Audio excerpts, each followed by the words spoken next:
Yes, here we go. Finally, I knew I was gonna find some hidden Oh, hey guys, how's it going? It's Ryan from the Nostalgia Factor here. Hey, you guys caught me just in time. I was actually digging through the trash to find some underrated or hidden gem video games that, for some reason, a lot of people just don't seem to like. So I was just doing some searching here and figured I might find something to talk about for a video. You really need to stop digging through the trash cans. But I like digging through trash cans. Oh, that's right, silly me. I forgot. Joining me for this video today to discuss two of his underrated games is fellow content creator and an old online friend of mine, Patrick Barrett. He'll be discussing two games of his as well that he feels are underrated, so this is a collaboration. Look, guys, when I'm not digging through trash cans, I do indeed find a lot of cool and underrated hidden gem games, and Samurai Western on the PlayStation 2 happens to be one of those games.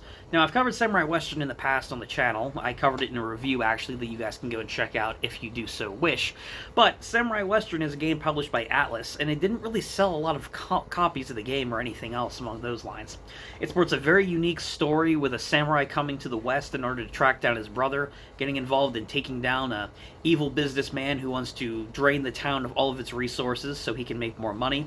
You face off against a lot of colorful characters and whatnot, which is actually a pretty cool premise for the story. Voice acting isn't too bad. Visually, the game does look impressive on the PS2. I'm not going to say it's going to blow you away or anything like that, but the game visually does still hold up to this day.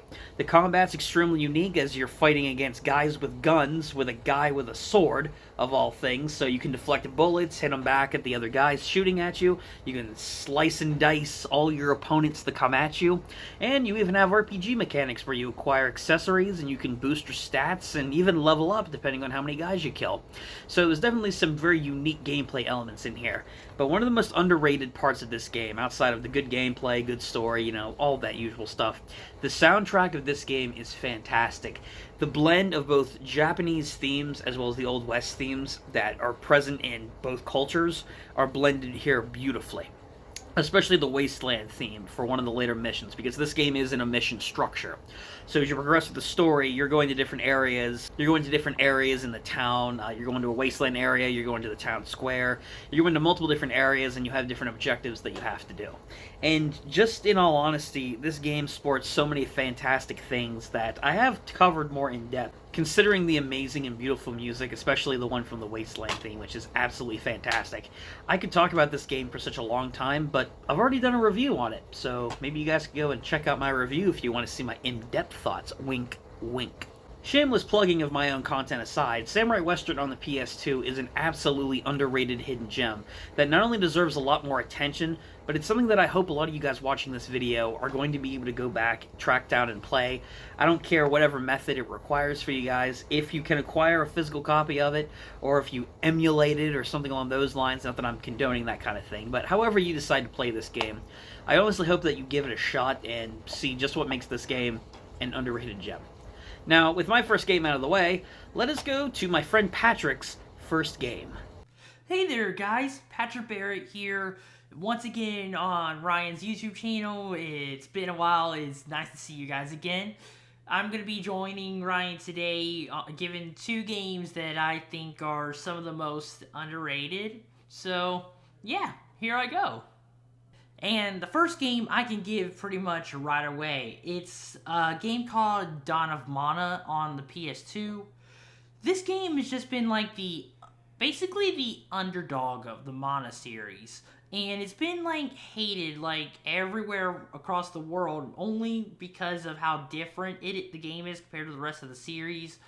The game has it's got a bit some wonky controls here and there, but I personally think that it has like such amazing combat and like it has such beautiful, colorful level design and like a lot of exploration in some of the levels, and I believe like more people should play it because you know it has some very lovable characters, especially the girl named Ritzia, and Like, it's just got such a heartwarming story, and, like, the characters were just, like, they're just so kind-hearted, and they just love and care about one another. Some of the best, like I said, heartwarming characters. And the gameplay, it's got some pretty fun mechanics. Like, some kind of plant latches on to your character's arm, and he's able to turn this plant into, like, some kind of sword, and even, like, shoot out a vine, like, to grab onto enemies, and, like, spin them around and toss them and knock them into other objects and other enemies.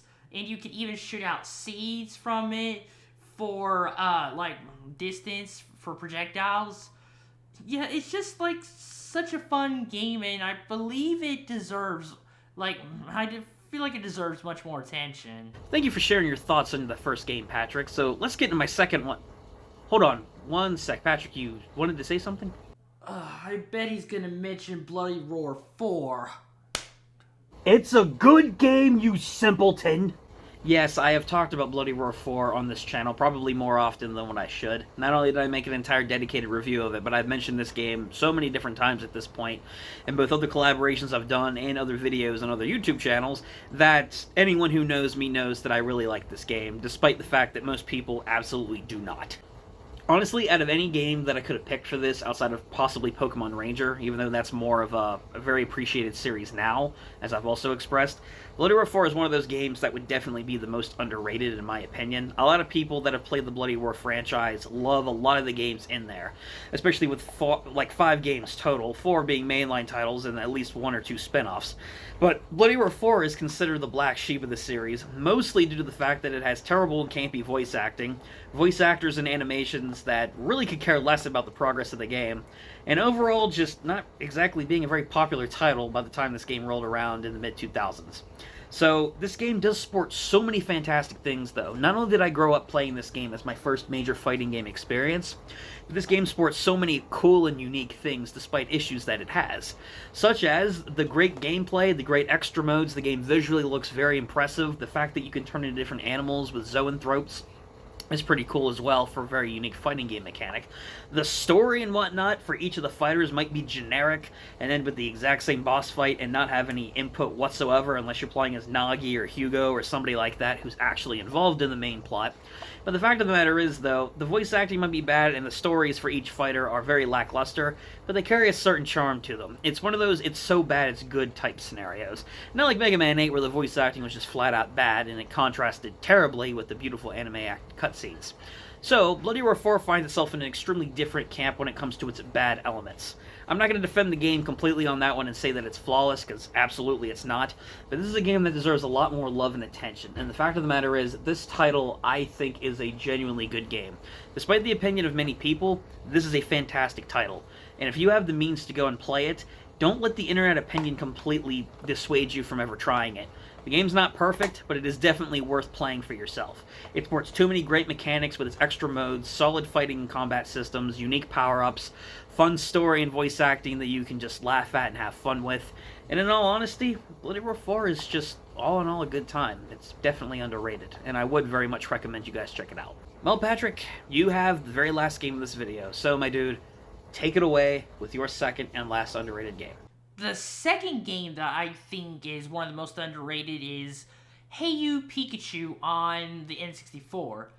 Hey You Pikachu is basically a game where you talk to Pikachu through some little microphone and you have to go to different areas, like doing different activities with Pikachu, like fishing and trying to find lost Poliwag, and also trying to find ingredients for Bulbasaur's meals.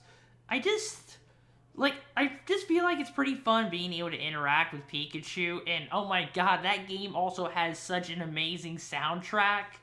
And it's got some very fun things to do with Pikachu, like trying to guide Pikachu to hit a pinata, and also trying to find buried treasure on an island. It's not exactly the best in terms of controls, and I will admit that Pikachu can get kind of annoying to try and talk to, making him do what you want. But I feel like it's an interesting experience, that game. So yeah, Hey You Pikachu is definitely the second game I would choose. I think is the most underrated. And that is it for today's video, guys. I hope you guys enjoyed this little collaboration. I really wanted to do a video talking about a few underrated games, and despite the fact that I've reviewed both of these games on the channel in the past, which you guys can find the links in the description if you want to see my more in-depth thoughts on each of them, the fact of the matter is, these games deserve more attention, both the games I've discussed and the ones Patrick has discussed. So if you guys have the means, please go and check out these games. Form your own thoughts on them despite what the opinions might be, or if you even know that these games exist in the first place. Please go and check them out. And thank you to Patrick for showing up in this video as well. I very much appreciate it, man. Please check out his content and YouTube links down in the description down below. Show him some support. He has a lot of speedrunning content and a lot of good video game content in general. And he's just been a good friend to have for all these years, so please go and check him out in the description. And as far as you guys go, thank you again for watching. Let me know in the comment section down below, what are some of your underrated video games? What are games out there that people don't know exist? Maybe games that have a bad reputation, or they're just ones that you enjoy in general. Please let me know in the comment section down below your underrated video games. Subscribe to the channel if you guys want to see more content, and give the video a like. Thank you once again for supporting it, guys, and until the next video, I'll be digging through more trash cans. Take care.